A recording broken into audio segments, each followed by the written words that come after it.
Welcome.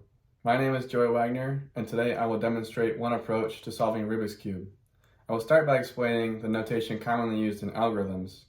We begin with R, where you rotate the right side of the cube upward, as shown in the diagram. The reverse of this move, R prime, rotates the right side of the cube downward. Kind of confusingly, L denotes the moving of the left side of the cube downward, while L prime denotes the moving of the left side of the cube upward. Faces on opposite side of one another often use reverse notation. U denotes the moving of the top side of the cube to the left, and U prime to the right. D moves the bottom layer to the right, D prime to the left.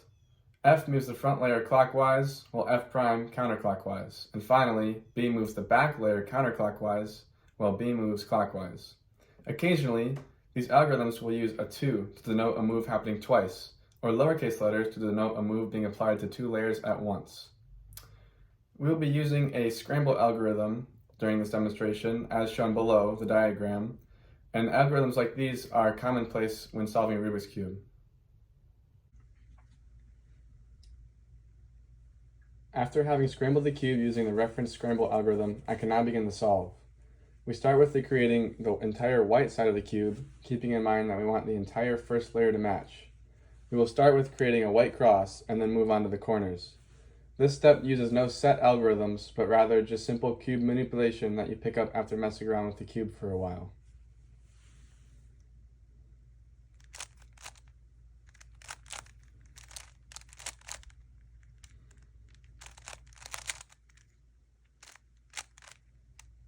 White cross complete.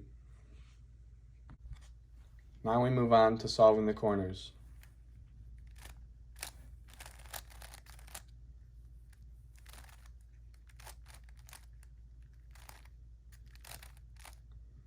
With this step, the entire first layer is complete. Now that the first layer is solved, we can move on to the second layer. Here, we find the side pieces that correlate to each center tile and use algorithms to move them into place.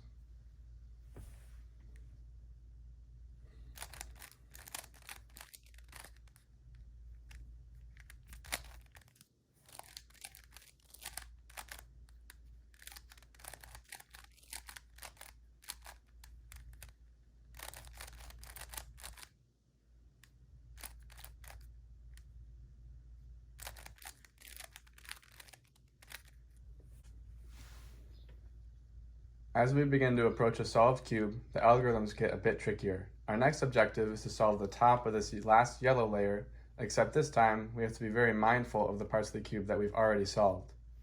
Let's begin.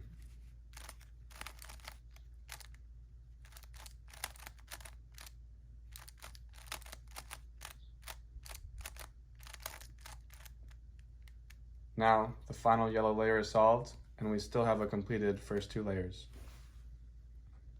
Our final step is solving this outside last layer.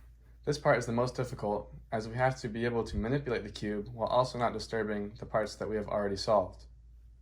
Let's begin.